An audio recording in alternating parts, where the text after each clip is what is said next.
어제까지만 해도 고개도 못 들고 고분고분 말 듣더니 아버지 왔다고 감히 어디서 대들어? 착! 따귀를 때리는 소리였습니다. 죄송합니다. 떨리는 목소리. 그 목소리는 내 아들의 것이었습니다. 문 밖까지 나는 소리라니. 현관문 앞. 초인종을 누르려는 순간 들려온 소리에 제 손가락이 멈췄습니다. 보냉 가방 하나 들고 손에는 휴대폰. 지갑을 안 챙긴 걸 깨닫고 되돌아온 길이었는데 지금 생각하면 돌아오길 정말 잘했어요. 서울에서 대전까지 2시간 넘게 달려왔습니다. 결혼한 아들을 만나러요. 아들 유진이와는 한 달 넘게 제대로 통화도 못했습니다. 카카오톡 메시지는 읽고도 답이 없고 전화는 늘 지금 바빠요로 끝났죠. 결혼 생활은 잘하고 있는지 걱정됐습니다. 그래서 오늘은 기어코 내려왔습니다. 명절도 아닌데 냉장고 채울 반찬을 한가득 싸들고요. 아들이 좋아하는 소고기 장조림, 멸치볶음, 제가 직접 담근 총각김치까지 텃밭에서 딴 상추도 한 봉지 넣었습니다. 우리 유진이 쌈 좋아하거든요. 남들은 26살 아들을 이렇게 챙기는 제가 주책이라 생각할지도 모릅니다. 하지만 유진이는 조금 특별합니다.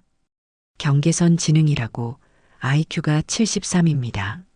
남들에게는 장애아처럼 보일지 모르지만 장애아는 아닙니다. 일상생활은 가능하지만 복잡한 상황 판단이나 사람 마음 읽는 것이 어려워요. 태어날 때부터 그랬습니다. 그래서 유진이는 쉽게 속고 이용당하고 그런 아이입니다. 26년간 한시도 걱정을 멈춘 적 없었지요. 도어락을 바라봤습니다. 그 집 도어락, 비밀번호는 내가 직접 설치했죠. 결혼 전 아들 명의로 등기한 집, 공증도 계약도 모든 과정을 내가 직접 챙겼습니다. 경계선 지능을 가진 아이들은 혼자 할 수 없는 일들이었으니까요. 그리고 지금 그 집에서 내 아들이 맡고 있었습니다. 삑! 문을 열었습니다. 거실 중앙.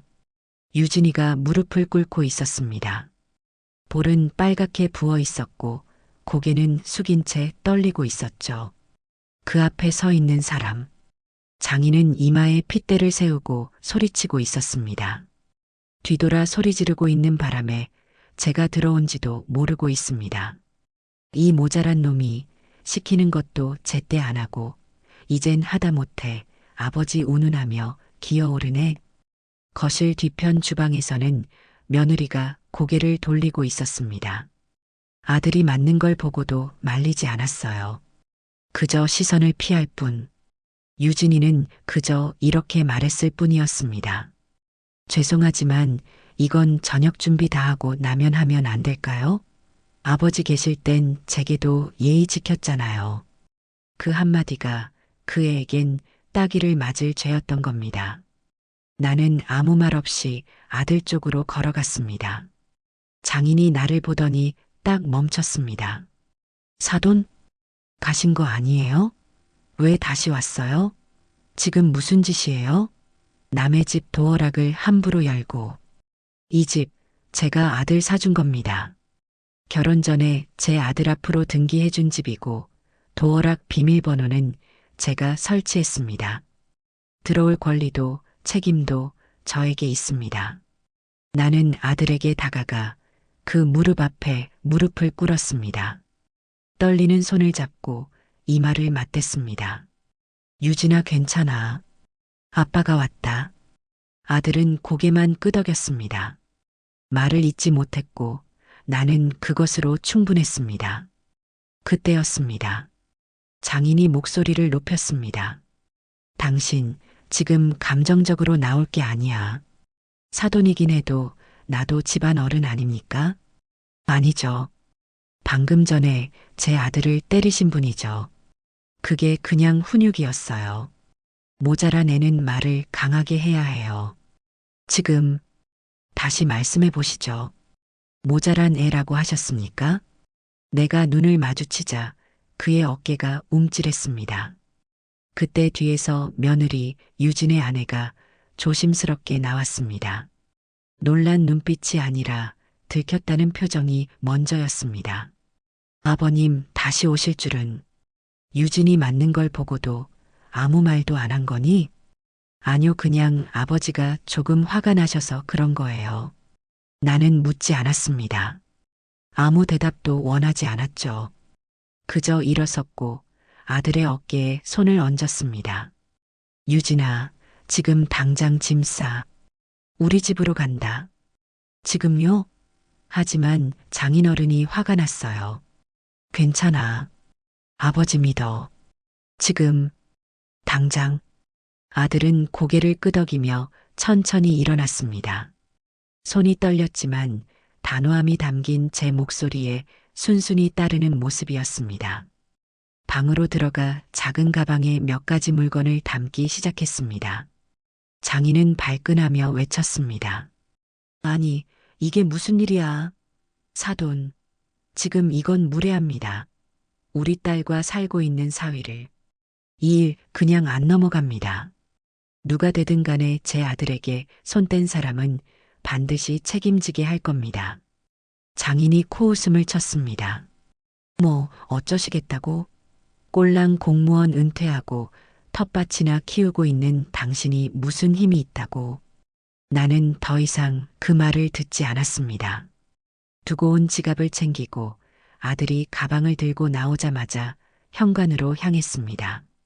유진의 손을 꼭 잡고 문을 열었습니다. 그리고 돌아보며 마지막으로 한마디를 남겼습니다. 곧 다시 찾아뵙겠습니다. 그땐 말씀 나눌 게 많겠네요. 그 순간까지 그들은 내 정체를 모른 채였습니다. 나를 그저 퇴직한 뒷방 늙은이라고 생각했겠지요. 우리는 엘리베이터를 향해 걸었습니다. 복도를 지나는 동안 아들의 어깨가 계속 떨렸습니다. 나는 그 어깨를 감싸 안았습니다. 주변은 조용했지만 내 머릿속은 수천 가지 생각으로 요동쳤습니다. 만약 오늘 지갑을 두고 오지 않았다면, 다시 와서 진실을 보지 않았더라면 이 학대는 얼마나 더 계속되었을까? 유진아, 아빠가 너를 지켜줄게. 아들은 말없이 고개를 끄덕였습니다. 아들의 눈에는 오랜만에 안도의 빛이 감돌았습니다. 서울행 KTX 안 유진이는 창밖만 바라보고 있었습니다. 대전역을 빠져나가는 열차, 차창에 비친 아들의 빨갛게 부어오른 뺨이 내 가슴을 후벼 팠습니다. 서울집에 도착했을 때는 이미 저녁 8시가 넘었습니다. 아들을 안방에 재우고 나는 부엌으로 향했습니다. 전기포트를 올리고 생강차를 끓였습니다. 그건 아내가 떠나기 전 가끔 감기 기운 있을 때 해주던 방식이었지요. 뜨거운 물에 생강 5쪽, 대추 서너 개, 꿀 2스푼. 그때도 이렇게 끓이면 집안이 따뜻해졌습니다. 문득 그날이 생각났습니다. 우린 대한민국 최고의 대학 CC였어요. 저는 고아였지만 아내는 부잣집 딸이었지요. 처가에서 결혼을 반대했지만 법대 나온 제가 검사가 되니 결혼을 허락했습니다. 영문과를 나온 아내는 외국계 회사에 취업이 되었죠. 정말 꿈이 가득하고 미래가 무서울 게 없던 젊은 시절이었습니다. 그러다 1999년생 유진이가 태어난 후 또래 아이들과는 확연히 다른 발달 상태를 보였습니다. 아내는 다른 엄마와 달리 아이를 귀찮아했지요. 원래부터 외국계 회사에서 승승장구하던 아내에게 아이는 계획에 없던 존재였습니다. 아이는 갖지 말자고 했잖아. 내 커리어가 지금 얼마나 중요한 시점인데. 임신 사실을 알았을 때부터 아내의 표정은 밝지 않았습니다. 그래도 제 간절한 마음에 못 이겨 아이를 낳기로 했지요. 고아였던 제게 핏줄은 그냥 자식 정도로 설명할 수 없는 벅찬 기쁨이었습니다. 경계선 지는? 이건 그냥 바보라는 거잖아. 이 아이 발달이 또래보다 1년 가까이 늦어요. 낮에 갔던 병원의 의사의 말에 아내는 숨이 턱 막힌 듯 진단서 위에 쓰인 단어를 바라봤습니다. 발달 지연, 정밀 검사 및 추후 경계선 지능 의심. 아내가 자기가 배 아파 낳은 아들을 두고 바보 말이 쉽게 나올 줄 몰랐습니다. 그토록 차가운 눈으로, 그토록 가볍게 말이죠. 병원에서 진단서를 펼쳐보던 아내의 얼굴이 잊히지 않습니다. IQ 73이라는 숫자 앞에서 아내는 무너져 내렸어요. 의사는 계속 말했습니다. 경계선 지능은 장애가 아닙니다. 다만 세상을 살아가기에 조금 어려움이 있을 수 있죠. 학습이 느리고 상황 판단이 어렵고 사람들에게 쉽게 이용당할 수 있습니다. 하지만 충분한 관심과 사랑이 있다면 의사의 말은 끝까지 듣지 못했습니다. 아내가 자리를 박차고 나갔으니까요. 그날 밤 아내는 여행 가방에 옷까지, 화장품, 서류들을 막 담았습니다. 분주하게 움직이는 아내의 눈에는 이미 다음 단계의 삶이 그려져 있는 듯 했습니다. 애 낳자마자 일도 줄였는데 나 망하게 하자는 거야? 미국 본사 발령까지 다른 사람에게 양보했는데 나는 못 키워. 알아서 해. 아내는 나가며 마지막으로 이렇게 말했습니다. 나 너 사랑은 했는데 병신까지 사랑할 자신은 없어. 내 커리어가 더 중요해. 그 말이 내 안에 정으로도 미움으로도 남지 않고 검은 돌덩이처럼 박혀버렸습니다. 현관문이 쾅 닫히는 소리와 함께 아내는 영원히 우리 곁을 떠났습니다. 그날 이후로 바로 이혼하고 단 한 번도 연락하지 않았고 양육비 한 푼 보내지 않았습니다. 들리는 소문에 의하면 미국으로 건너가 다시 결혼했다고 합니다. 혼자 남은 나는 아이를 안고 처음엔 출근을 포기했습니다. 그날 이후 내 인생의 퇴근 후 회식은 사라졌고 사건 기록 대신 요리법을 외우기 시작했지요. 밤새 조서를 검토하던 대신 유진이에게 식사 예절을 가르치고 인사하는 법을 연습시켰습니다. 검사라는 직업이 내 전부였던 시절도 있었습니다. IMF 때 죽어라 일했고 승진도 빨랐지요. 하지만 아내가 떠난 후 세상이 달라졌습니다. 강력부 검사로서 수많은 살인자들을 법정에 세웠지만 가장 중요한 재판은 항상 집에 있었어요. 내 아들의 미래를 지키는 재판. 이 세상에 유진이를 돌볼 사람은 나밖에 없었습니다.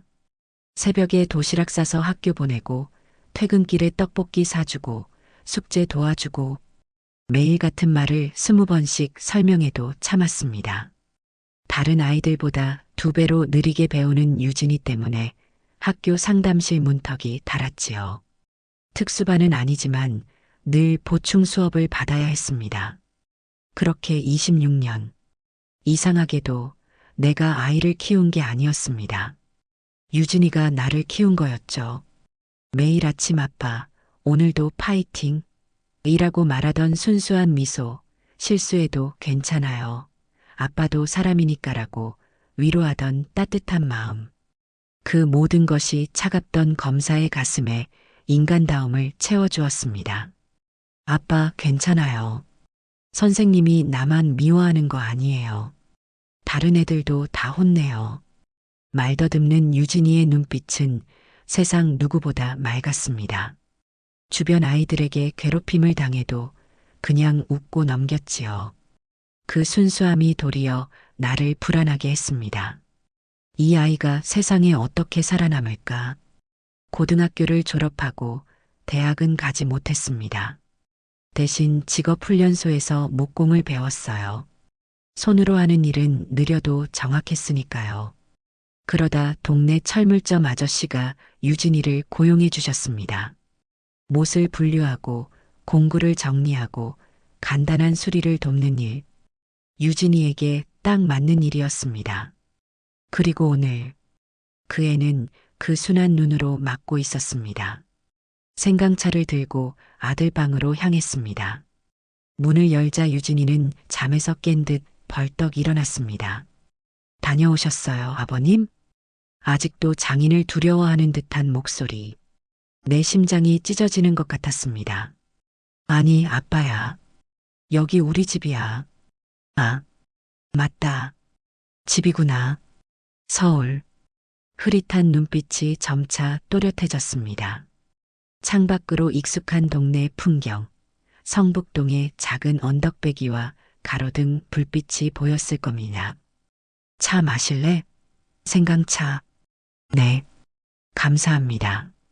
유진이는 조심스럽게 컵을 받아들었습니다. 손에 상처가 있었습니다.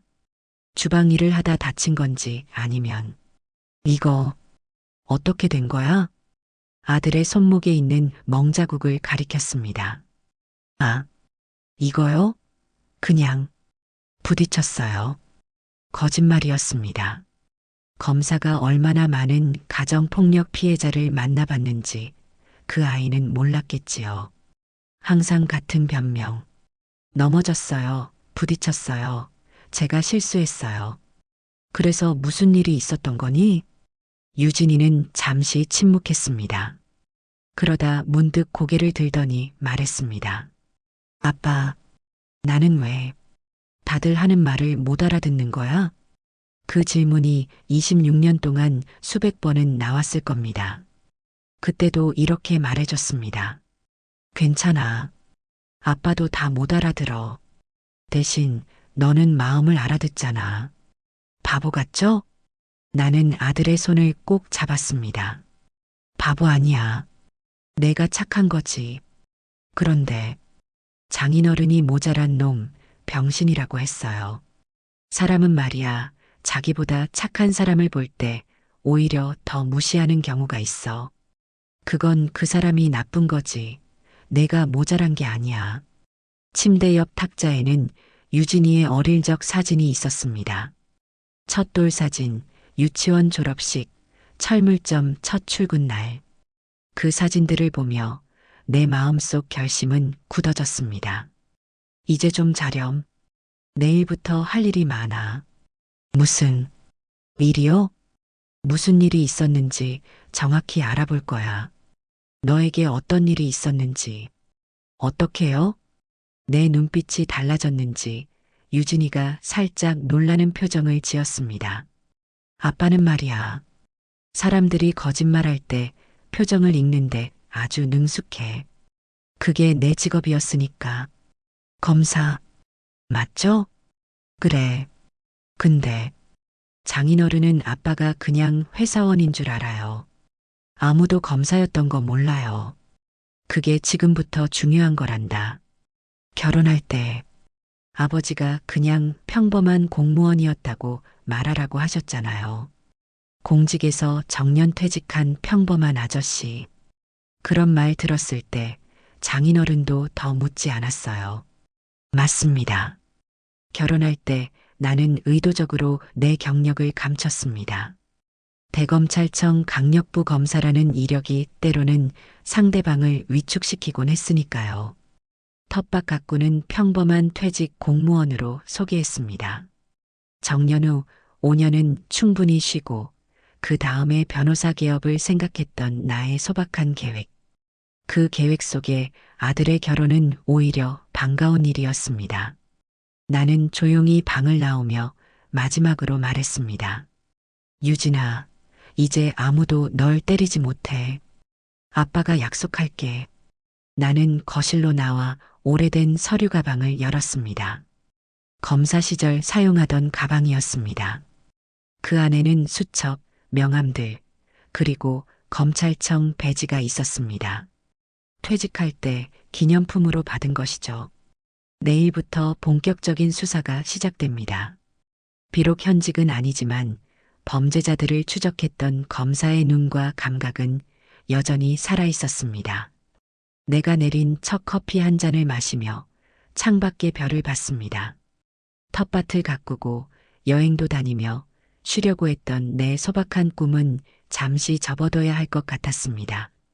다음 날 아침 유진이는 언제나처럼 6시에 일어났습니다. 습관이란 게 그렇습니다. 철물점에서 일할 때 아침 일찍 출근했던 습관이 몸에 밴 거지요. 부엌에서 들리는 소리에 나도 눈을 떴습니다. 유진아, 뭐 하는 거야? 아침 준비해요. 장인어른이 좋아하는 된장국. 말을 하다 아들이 멈췄습니다. 잠시 혼란스러워하더니 표정이 풀어졌습니다.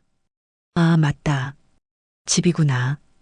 이런 순간들이 내 가슴을 찢어놓습니다. 사람 말을 그대로 믿고 습관대로 움직이는 유진이. 그 특성 때문에 세상에서 더 많이 다치고 있었습니다. 아침을 함께 준비했습니다.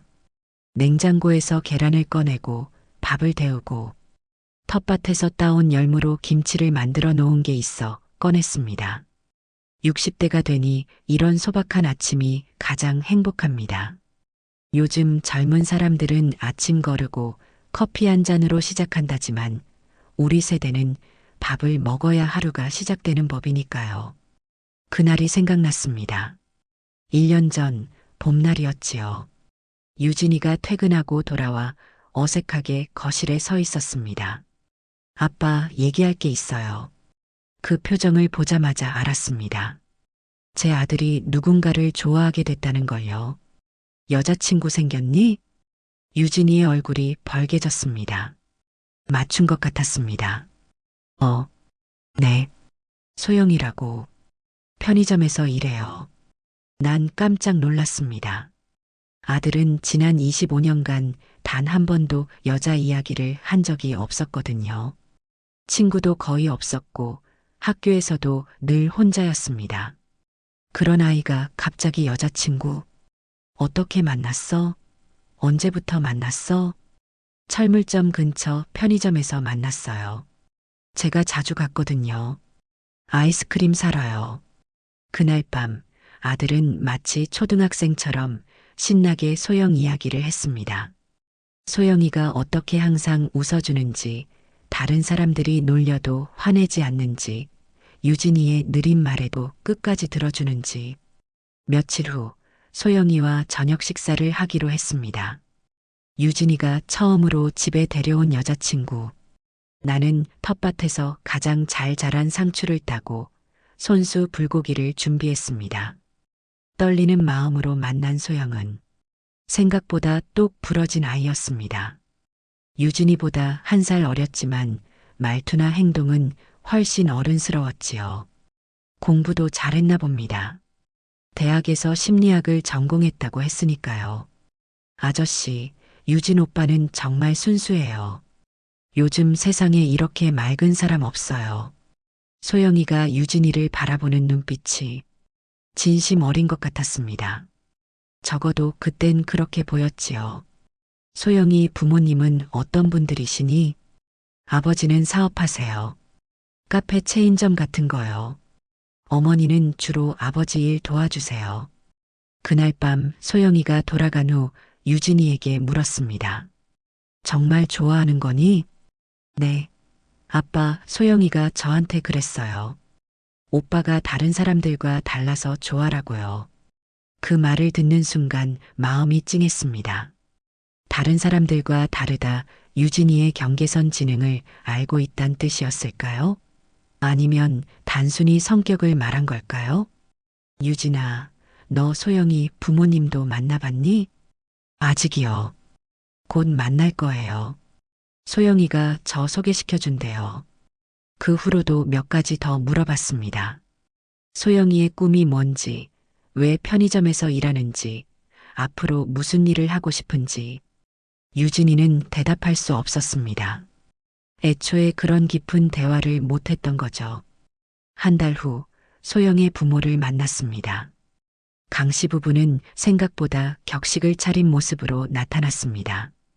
60대 중반의 강대철 씨는 자신을 사업가라고 소개했고 이영숙 씨는 조용하게 남편 옆에 앉아 있었습니다. 윤 선생님, 정년 퇴직하셨다고 들었습니다. 어떤 일 하셨어요? 평범한 공무원이었습니다. 지금은 텃밭이나 가꾸면서 조용히 지내고 있지요. 강 씨는 더 묻지 않았습니다. 얕은 관심사에 만족한 듯 했지요. 대신 유진이에게 많은 질문을 던졌습니다. 유진 군, 월급은 얼마나 받나? 저축은? 불편한 질문들이었지만 어색한 자리라 그러려니 했습니다. 한 가지 기억에 남는 대화가 있었습니다. 우리 소영이도 조금 특별해요. 어릴 때부터 마음이 여려서 강 씨의 말이 이상했습니다. 소영이가 경계선 지능이라고 암시하는 듯 했으니까요. 하지만 방금 전까지 대학 졸업장 이야기를 하던 아이가 어떻게 특별할 수 있을까요? 그때 의심했어야 했는데 그저 사돈의 겸손이라고만 생각했습니다. 그리고 결혼 이야기가 급속도로 진행됐습니다. 강 씨의 제안은 매력적이었습니다. 제가 대전에 건물이 좀 있습니다. 거기에 젊은 부부가 운영할 카페를 차려주고 싶어요. 유진이와 소영이가 함께 일하면서 자립할 수 있게요. 대전이라 여기서 좀 멀지 않나요? 요즘 KTX면 금방입니다. 그리고 사업은 기회가 있을 때 잡아야죠. 내 마음 한구석이 망설였습니다. 하지만 유진이의 기대에 찬 눈빛을 보니 반대할 수 없었습니다. 제 아들이 누군가에게 사랑받고 인정받는 모습을 보고 싶었으니까요. 그 자리에서 결혼을 승낙했고 한 달 후 결혼식이 열렸습니다. 결혼식 날 유진이가 신랑 대기실에서 넥타이를 매지 못해 안절부절 못하던 모습이 생각났습니다. 아빠 어떻게 매는 거예요? 잊어버렸어요. 내가 다가가 넥타이를 매주었습니다. 수십 번 가르쳤는데도 중요한 순간이면 늘 잊어버리는 유진이. 그래도 그날만큼은 그 모습이 사랑스러웠습니다. 오늘 소영이한테 뭐라고 말할 거니? 예쁘다고? 네. 그리고 사랑해요라고요. 또, 평생 지켜줄게요. 그 모습이 너무 순수해 가슴이 아팠습니다. 과연 우리 유진이가 누군가를 지킬 수 있을까? 오히려 지켜줘야 할 사람인데. 그런 생각을 하는 순간 강 씨가 대기실에 들어왔습니다. 윤 선생님, 오늘부터 한 가족이네요. 이제 우리가 유진이도 아들처럼 돌볼게요. 걱정 마세요. 그 말이 왜 이렇게 서늘하게 들렸는지 이제야 알겠습니다. 이렇게 옛 생각을 하고 있는데 아들이 질문했습니다. 아빠는 왜 검사 출신이라고 안 말했어요? 장인어른한테요. 글쎄다. 사람들이 어떤 직업 가졌느냐에 너무 의미 부여하는 게 싫었나 봐. 그저 평범한 공무원 출신이라고만 했지. 사실은 그것보다 더 복잡한 이유가 있었습니다. 검사라고 하면 사람들이 위축되고 말과 행동이 달라집니다. 날 존중하는 것처럼 보이지만 실제로는 경계하는 거지요. 유진이의 장인이 될 사람에게 그런 부담을 주고 싶지 않았습니다. 그저 좋은 관계를 맺고 싶었을 뿐입니다. 아이러니하게도 그 배려가 지금의 비극을 낳았습니다. 결혼식 날 내가 행복해 보여서 나도 기뻤단다. 웨딩홀에서 신랑 유진이의 미소는 정말 환하게 빛났습니다. 결혼식 후 유진이 부부는 바로 대전으로 떠났습니다. 서울집을 빼서 제가 살 작은 집을 전세로 얻고 대전에 아들 부부에게 빌라를 마련해 주었지요. 집 구할 때도 장인이 적극적으로 나섰습니다. 자기가 알아보겠다며 내가 직접 가보는 것은 말렸죠. 지금 생각해보면 모든 게 수상했습니다. 대전에 내려가서는 어땠어? 처음엔 정말 좋았어요. 카페 오픈 준비한다고 장인어른이 가르쳐 주시고 소영이랑 데이트도 하고. 그런데 뭐가 달라졌지? 한 달쯤 지났을까요? 장인어른 가족이 우리 집에 들어오기 시작했어요. 처음엔 카페 준비하느라 밤늦게 끝나니까 편의상 잠시 같이 지내자고 하셨는데 그때부터 소영이가 달라지기 시작했어요. 어떻게? 말투가 점점 거칠어졌어요. 처음엔 오빠 사랑해라고 했는데 나중엔 이것도 못해? 이러면서 장인어른도 점점 화를 많이 내셨고 신체적인 폭력은 언제부터였어? 유진이는 고개를 숙였습니다. 손가락이 떨리더니 셔츠 소매를 걷었습니다. 그의 팔에는 여러 개의 멍 자국이 있었습니다. 어떤 것은 옅어졌지만 어떤 것은 아직 선명했습니다. 처음엔 내가 실수했을 때만 그랬어요.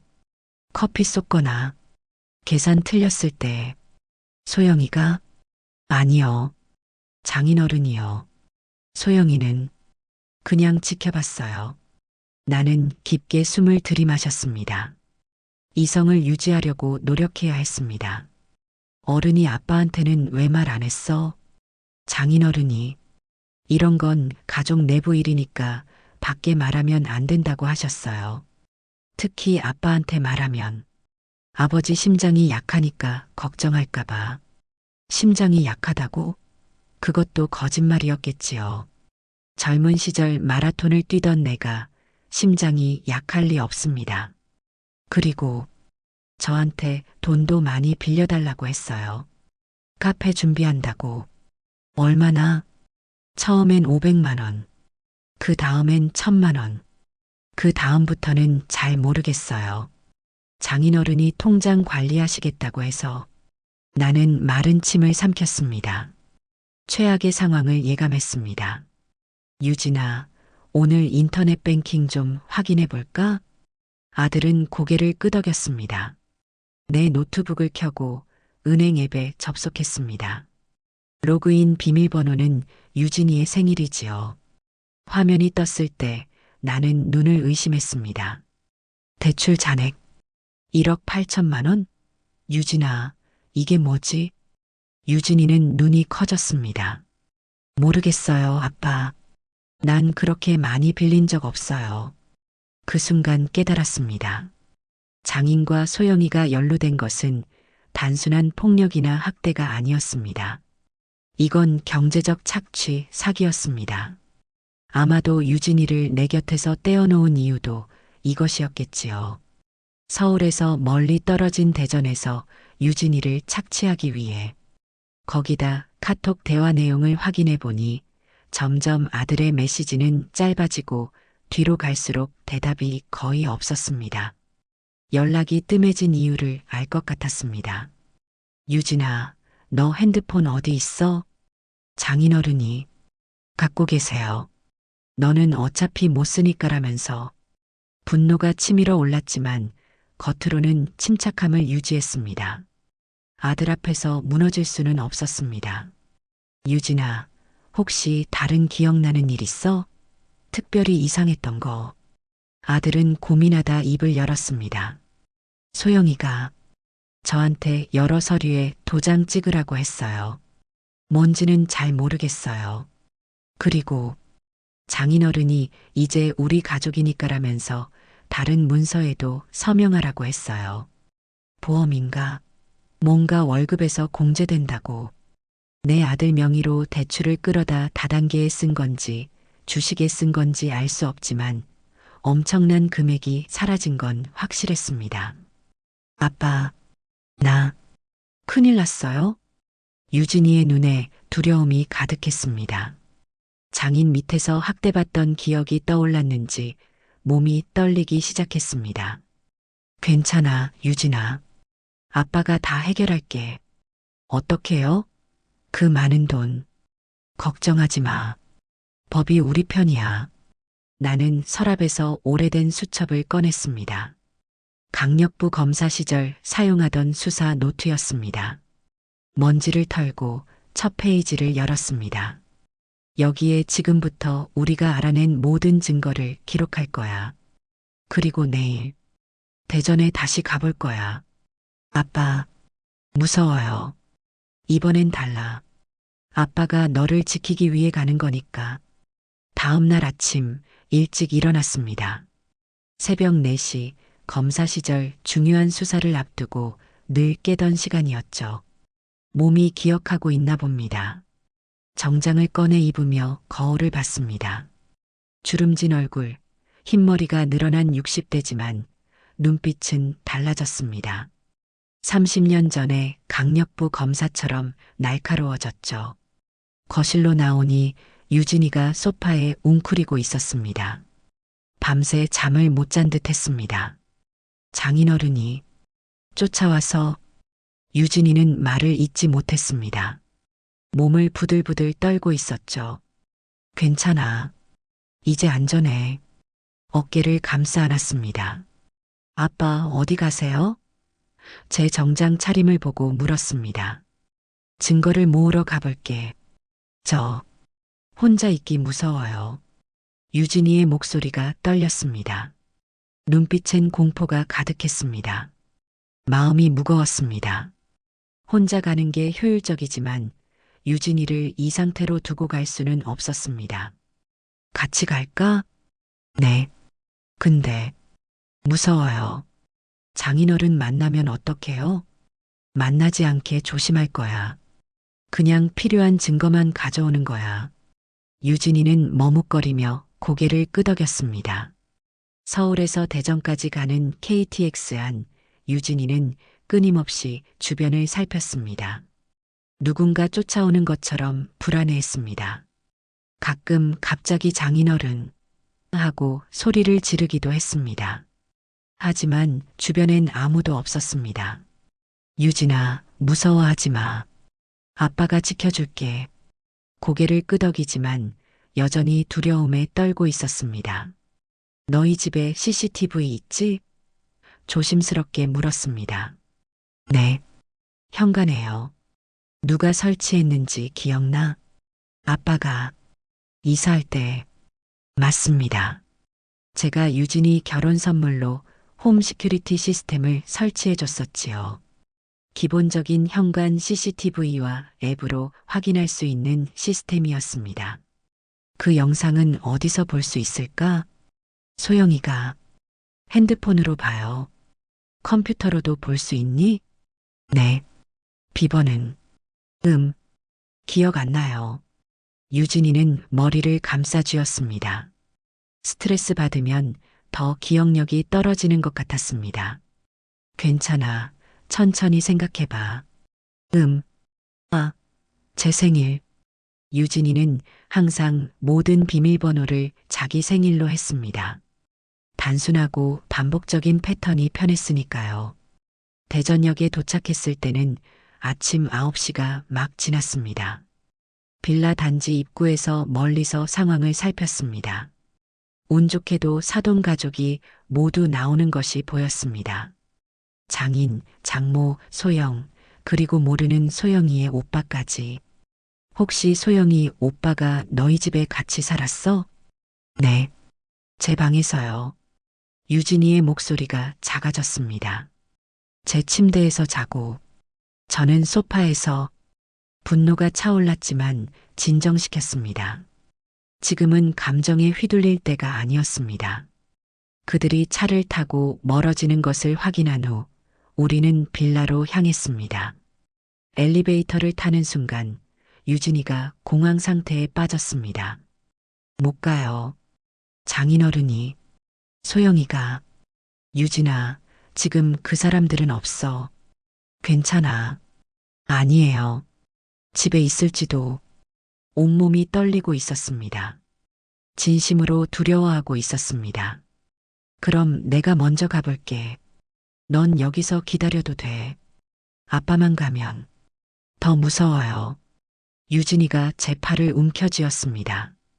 결국 함께 가기로 했습니다. 유진이는 현관 비밀번호를 누르며 손이 떨려 3번이나 틀렸습니다. 4번째 시도에서야 문이 열렸습니다. 집 안으로 들어서는 순간 유진이의 얼굴이 창백해졌습니다. 이곳에서의 기억들이 밀려오는 듯 했습니다. 유진아, 괜찮아? 대답 대신 구토를 시작했습니다. 바닥에 무릎을 꿇고 계속 토했습니다. 집이 주는 트라우마가 너무 심했던 겁니다. 등을 쓸어주며 진정시켰습니다. 괜찮아. 아빠가 있잖아. 현관에 신발을 두지 않고 쇼핑백에 담아서 들고 들어갔습니다. 검사 시절 몰래 현장 검증할 때 저의 습관이지요. 집안은 놀랍도록 깨끗했습니다. 마치 전시장 같았습니다. 하지만 유진이의 흔적은 거의 보이지 않았습니다. 아들들의 물건들, 사진들, 어디에도 없었습니다. 유진아, 내 물건들은 어디 있니? 저기, 손가락으로 작은 방을 가리켰습니다. 문을 열자 충격적인 광경이 펼쳐졌습니다. 좁은 공간에 유진이의 모든 물건이 쓰레기처럼 던져져 있었습니다. 옷가지, 책, 신발, 심지어 결혼식 사진까지 마치 유진이의 존재 자체를 지우려는 듯 했습니다. 컴퓨터는 어디 있니? CCTV 영상 확인해 보자. 저기요. 거실 구석의 작은 책상을 가리켰습니다. 컴퓨터를 켜고 홈 시큐리티 앱에 접속했습니다.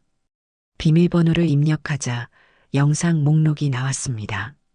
마지막 영상은 어제 저녁이었습니다. 이전 날짜들로 거슬러 올라가기 시작했습니다. 아빠, 저 소리 들려요? 놀라서 고개를 들었습니다. 멀리서 도어락 비밀번호를 누르는 삐삐 소리가 들렸습니다. 누군가 돌아오고 있었습니다. 유진아, 조용히 해. 누군가 오고 있어. 유진이의 얼굴에서 핏기가 싹 가셨습니다. 온몸이 부들부들 떨기 시작했습니다. 일단 컴퓨터를 끄고 모든 흔적을 지웠습니다. USB에 영상 몇 개만 급히 복사했습니다. 충분한 증거는 아니었지만 무언가는 확보해야 했습니다. 어디 숨을 수 있을까? 유진이는 대답 못하고 그저 공포에 질린 채 얼어붙어 있었습니다. 빠르게 주변을 살폈습니다. 작은 방 옆 창문이 있었습니다. 비상계단이 있는 것 같았습니다. 저기로 나가자. 창문을 열고 유진이를 먼저 밀어냈습니다. 그러고 나서 제가 나가려는 순간 현관문이 열렸습니다. 재빨리 창문을 닫았지만 완전히 닫히진 않았습니다. 작은 틈이 남았지만 더 이상 시간이 없었습니다. 발소리가 가까워지고 있었습니다. 비상계단에 숨은 우리는 숨도 못 쉬고 기다렸습니다. 유진이는 제 가슴에 얼굴을 묻고 있었습니다. 무슨 일이지? 왜 갑자기 돌아온 걸까요? 창문 틈으로 소영이 거실을 둘러보는 모습이 보였습니다. 며느리는 무언가를 찾는 듯 했습니다. 오빠, 지갑 못 찾겠어. 아버지 빨리 찾아오라고 하시는데. 아무도 대답이 없자 소영은 작은 방으로 향했습니다. 그때였습니다. 그녀의 시선이 반쯤 열린 창문에 머물렀습니다. 창문을 안 닫고 나갔나? 심장이 멎는 줄 알았습니다. 그녀는 천천히 창문으로 다가왔습니다. 우리는 재빨리 비상계단을 한층 내려갔습니다. 유진이는 너무 떨려서 제대로 계단을 내려오지 못했습니다. 제가 아들을 거의 들다시피 했습니다. 소영이 창문을 열고 내다봤지만 다행히 우리는 보이지 않는 위치에 있었습니다. 잠시 후 창문이 닫히는 소리가 들렸습니다. 오빠, 이상한데? 창문이 열려 있었어. 그리고 잠시 후 현관문이 닫히는 소리가 들렸습니다. 그들이 떠난 것 같았습니다. 하지만 우리는 15분 이상 그 자리에 숨어 있었습니다. 유진이는 계속해서 떨고 있었습니다. 이제 괜찮아. 가자. 겨우 빌라 밖으로 나왔을 때 유진이는 다리에 힘이 풀려 주저앉았습니다. 아빠, 죄송해요. 제가 너무 겁쟁이라. 아니야. 내 잘못 아니야. 정상적인 반응이야. 겨우 확보한 USB 하나, 그리고 유진이의 방에서 급히 꺼낸 일기장 한 권. 충분한 증거는 아니었지만 시작점으로는 충분했습니다. 기차에 오르자마자 유진이는 지쳐 잠들었습니다. 그 틈에 확보한 USB를 노트북에 꽂아 영상을 확인했습니다. 몇 개 안 되는 영상이었지만 그 안에서도 충격적인 장면들이 있었습니다. 한 영상에서는 장인이 유진이의 목을 잡고 벽에 밀쳐붙이는 모습이 있었습니다. 다른 영상에서는 소영의 오빠가 유진이를 앉혀놓고 서류에 서명하게 강요하는 장면. 심지어 소영도 옆에서 빨리 사인해라고 재촉하고 있었습니다. 급히 꺼낸 일기장을 펼쳐봤습니다. 단순한 문장들이었지만 그 안에 진실이 담겨 있었습니다. 오늘도 맞았다. 내가 바보라서 그런가 보다. 소영이가 달라졌다. 더 이상 웃지 않는다. 오빠가 또 서류에 도장 찍으라고 했다. 뭔지 모르겠다. 아빠한테 전화하고 싶은데 폰을 못 쓰게 한다. 마지막 페이지에는 떨리는 글씨로 적힌 문장이 있었습니다. 아빠, 살려주세요. 그 글씨를 보는 순간 눈물이 흘렀습니다. 검사 시절 어떤 잔혹한 범죄 현장에서도 울지 않았는데 내 아들의 작은 외침 앞에서 무너졌습니다. 서울로 돌아오는 기차 안에서 잠에서 깬 유진이가 물었습니다. 아빠, 제가 정말 바보예요? 아니, 유진아. 넌 바보가 아니야. 근데 왜 사람들이 저를 이용하려고 해요? 세상에는 남의 착함을 이용하는 사람들이 있어. 하지만 그건 내 잘못이 아니야. 내가 착하다는 건 약점이 아니라 강점이야. 유진이는 한참을 생각하더니 말했습니다. 아빠, 법이 저를 지켜줄까요? 그럼. 법은 약자를 지키기 위해 존재하는 거야. 집에 도착해서 유진이는 자기 방에 들어가 곧바로 잠들었습니다. 나는 확보한 증거들을 정리했습니다. 영상, 일기장, 그리고 유진이의 증언. 부족했습니다. 더 많은 증거가 필요했습니다. 인터넷을 검색해보니 상생네트워크라는 다단계 판매 회사가 나왔습니다. 장인이 운영하는 회사였습니다. 불만 사례가 여럿 있었습니다. 투자금 사기, 허위 광고, 강압적 판매 등의 키워드가 눈에 띄었습니다. 더 깊이 파고들자 더 충격적인 사실이 나왔습니다. 강대철, 즉 장인의 이름으로 검색해보니 10년 전 사기 혐의로 입건된 기록이 있었습니다. 심지어 같은 수법으로 판단 능력이 부족한 사람들을 대상으로 한 금융 사기였습니다. 그들은 처음부터 유진이를 노렸던 겁니다. 경계선 지능이 있어 쉽게 속일 수 있고 법적 대응 능력이 부족하고 게다가 아버지는 그저 평범한 퇴직 공무원으로만 알고 있었으니까요. 하지만 충분한 증거를 확보하지 못했습니다. 다시 돌아가야 했습니다. 이번엔 더 철저한 준비가 필요했습니다. 유진이의 방을 살며시 들여다봤습니다. 아들은 깊이 잠들어 있었습니다. 아빠가 확실히 지켜줄게. 서재로 돌아와 서류 가방에서 오래된 명함을 꺼냈습니다. 윤명호 검사, 서울중앙지방검찰청 강력부, 그리고 그 옆에 놓인 법복을 바라봤습니다. 이제 법복을 입을 때가 왔습니다. 아니, 정확히는 법의 권위를 다시 가져올 때가 왔습니다. 검사로서가 아니라 아버지로서의 정의를 위해. 일주일 후 대전행 KTX에 다시 몸을 실었습니다. 이번엔 혼자였습니다. 유진이는 집에 두고 왔습니다. 어젯밤 그 아이의 악몽 소리가 온 집안을 채웠던 기억이 아직도 생생했습니다. 장인어른, 제발 때리지 마세요. 잠결에 흐느끼는 유진이의 모습에 마음이 찢어졌습니다.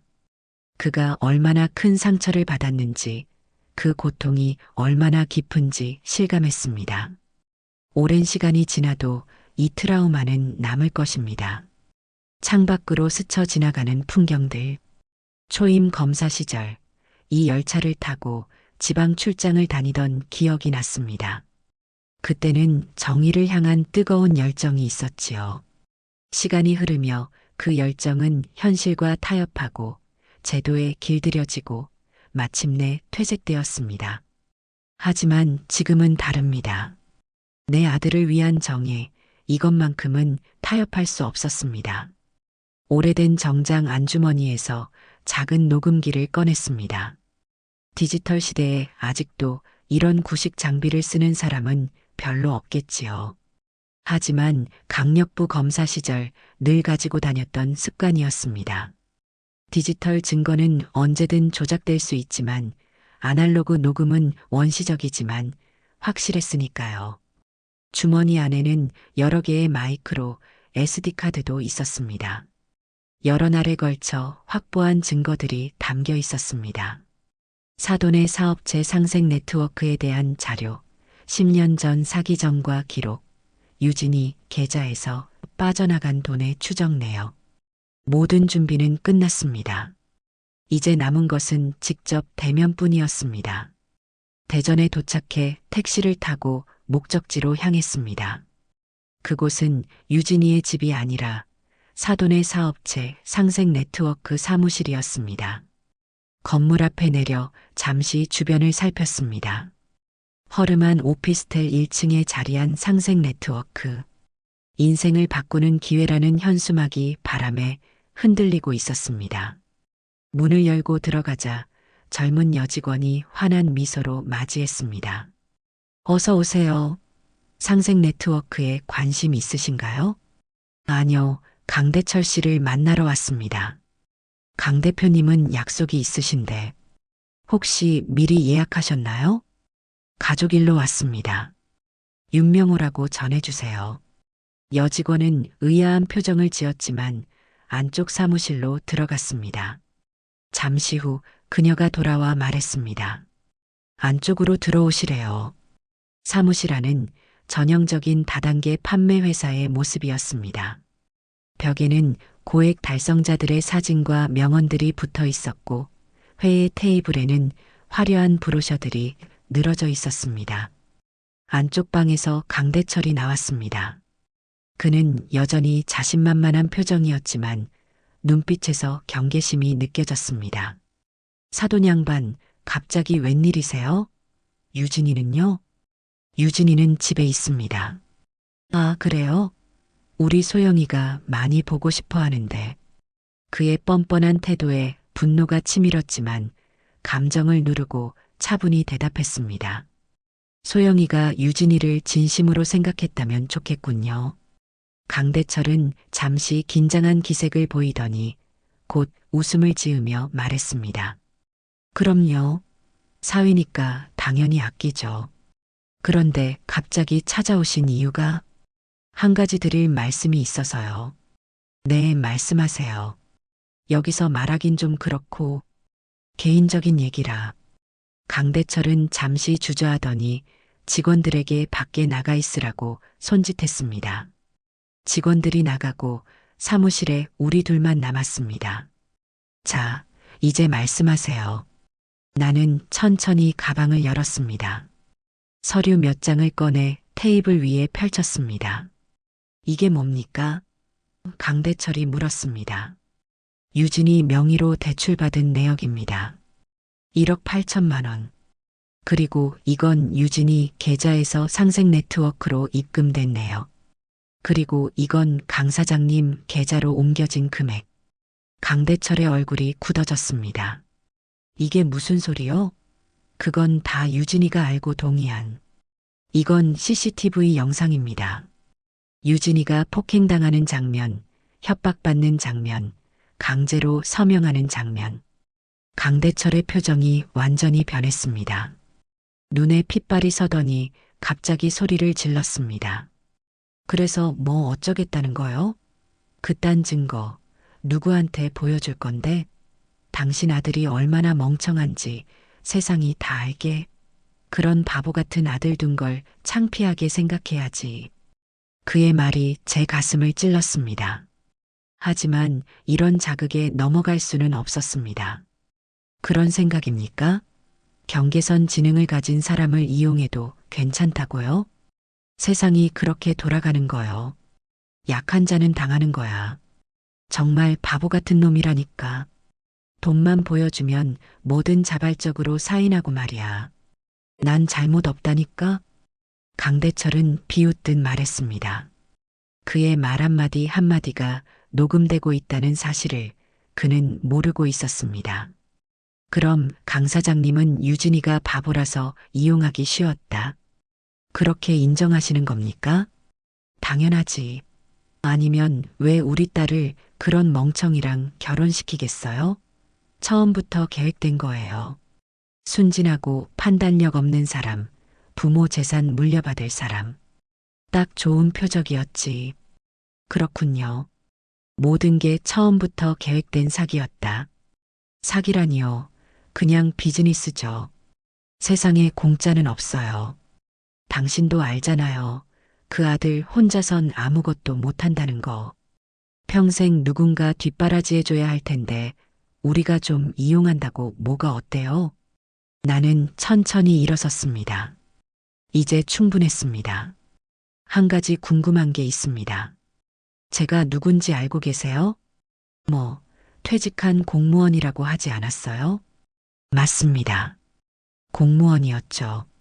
하지만 어떤 공무원이었는지는 말씀드리지 않았던 것 같네요. 주머니에서 낡은 명함을 꺼내 테이블 위에 올려놓았습니다. 서울중앙지방검찰청 강력부 검사 윤명호였습니다. 강대철의 얼굴이 창백해졌습니다. 검사라고요? 네, 30년간 검사로 일했습니다. 사기꾼들, 강도들, 살인자들, 수없이 많은 범죄자들을 법정에 세웠지요. 특히 경제 범죄에 관해서는 나름 전문가였습니다. 강대철은 의자에 털썩 주저앉았습니다. 그의 얼굴에서 모든 혈색이 사라졌습니다. 그리고 지금 저는 모든 증거를 확보했습니다. 당신의 자백도 포함해서요. 주머니에서 녹음기를 꺼내 보여주었습니다. 여기 모두 녹음되어 있습니다. 사기 의도, 범행 계획, 피해자의 취약성을 인지하고 이용했다는 자백까지. 강대철은 벌떡 일어나 녹음기를 낚아채려 했습니다. 하지만 나는 더 빨랐습니다. 소용없습니다. 이미 이것뿐 아니라 여러 복사본이 안전한 곳에 보관되어 있으니까요. 이제 비로소 그의 상황이 얼마나 절망적인지 깨달은 듯 했습니다. 사돈, 이러지 맙시다. 우리 대화로 풀어요. 대화요? 내 아들이 맞을 때는 대화가 없었던 것 같은데요. 그건 실수였어요. 솔직히 좀 과했어요. 인정합니다. 하지만 이걸로 경찰에 가면 우리 가족이 다 망해요. 당신 가족이요? 내 가족은 이미 당신 때문에 망가졌습니다. 강대철이 갑자기 무릎을 꿇었습니다. 처음 보는 모습이었습니다. 항상 거만하고 위압적이던 그가 바닥에 엎드려 빌고 있었습니다. 제발 한 번만 살려주세요.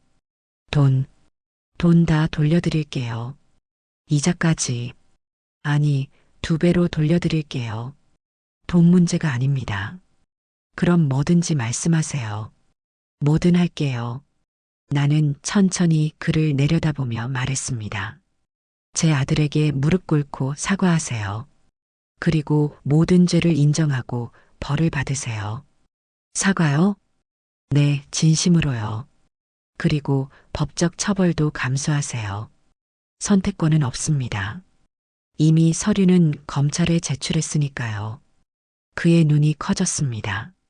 오늘 아침 서울중앙지방검찰청에 모든 증거를 제출했습니다. 조만간 소환장이 올 겁니다. 이미 충분하지만 이것도 추가 제출해야겠지요. 어떻게 이럴 수가. 검사 생활 30년이면 아는 사람이 좀 있습니다. 특히 지금 강력부에 있는 박 검사는 제 후배죠. 사건을 직접 맡겠다고 하더군요. 어떤 사건보다 빠르게 진행될 겁니다. 강대철은 이제 완전히 무너진 표정이었습니다. 그가 중얼거렸습니다. 그래도 합의하면 합의는 없습니다. 범죄자가 피해자에게 합의하자고 제안할 위치가 아니라고 생각합니다. 나는 가방을 집어들었습니다. 이제 할 일은 끝났습니다. 저는 이만 가보겠습니다. 그리고 부탁 하나만 더 할게요. 뭐죠? 앞으로 내 아들 이름 입에 올리지 마세요. 사무실을 나서는데 현관에서 소영과 마주쳤습니다. 당황한 얼굴로 나를 쳐다봤습니다. 아버님, 여긴 어쩐 일로? 내 아버지와 할 얘기가 있어서. 소영이 불안한 표정으로 물었습니다. 유진 오빠는 어디 있어요? 며느리의 말투와 표정에서 진심을 읽기 어려웠습니다. 정말 걱정하는 건지 아니면 또 다른 계략인지. 내가 그걸 궁금해할 자격이 있을까? 아버님, 그게 무슨... 내 아버지에게 물어봐. 그리고 너도 각오해. 공범으로 조사받게 될 테니까. 소영의 얼굴이 하얗게 변했습니다. 아무 말도 못하고 그저 서 있었습니다. 그날 밤 오랜만에 평온한 잠을 잤습니다. 내일은 법정 준비를 위해 또 바쁜 하루가 될 테지만 오늘만큼은 쉬고 싶었습니다. 거실 탁자 위에는 오래된 검사 배지가 놓여 있었습니다. 퇴직할 때 기념품으로 받은 것이죠. 이제 그 배지는 단순한 기념품이 아니라 내 아들을 지키기 위한 상징이 되었습니다. 정의는 때로 더디게 움직입니다. 하지만 반드시 움직입니다. 그리고 이번엔 제가 직접 그 정의를 움직이게 할 것입니다. 2달이 지났습니다. 강대철과 소영, 그리고 그녀의 오빠는 모두 실형을 선고받았습니다. 사기, 폭행, 강요, 금융범죄 등 여러 혐의가 인정되었지요. 판결문에는 취약한 피해자의 상태를 인지하고 계획적으로 이용한 점이 특히 가중 요소로 언급되었습니다. 법적 문제는 일단락되었지만 마음의 상처는 그렇게 쉽게 치유되지 않았습니다. 유진이는 여전히 악몽에 시달렸고 낯선 사람을 만나면 극도로 불안해했습니다. 그래서 우리는 심리 상담을 받기 시작했습니다. 윤 선생님, 유진 씨의 경우는 단순한 트라우마를 넘어서는 문제입니다. 심리 상담사가 말했습니다. 경계선 지능을 가진 사람이 겪는 상처는 일반인보다 더 깊고 오래갑니다. 치유에는 시간이 필요해요.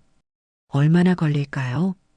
개인차가 있지만 최소 6개월, 어쩌면 몇 년이 걸릴 수도 있어요. 하지만 중요한 건 유진 씨가 안전한 환경에서 점진적으로 회복하는 거예요. 그 말을 들으며 큰 결심을 했습니다. 퇴직 후 계획했던 변호사 개업은 잠시 미루기로 했습니다.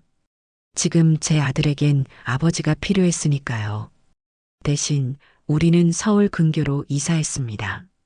도시의 번잡함을 벗어나 자연과 가까운 곳, 넓은 마당이 있어 텃밭을 가꿀 수 있는 집을 구했습니다.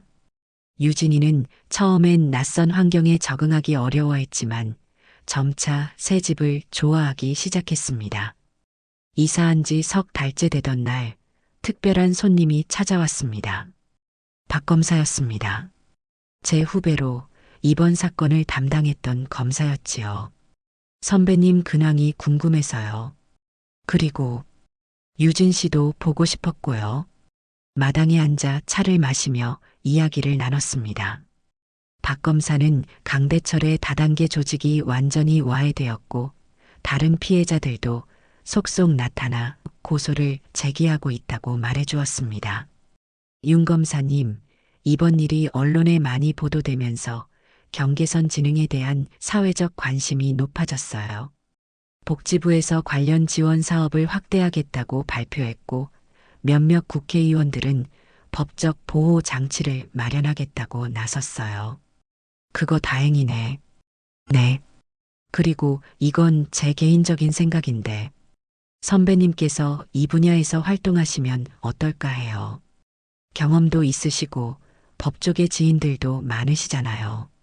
박 검사의 제안이 계속 머릿속에 맴돌았습니다. 변호사 개업 대신 경계선 지능을 가진 사람들과 그 가족들을 지원하는 일을 하는 것. 생각해 볼 만한 일이었습니다.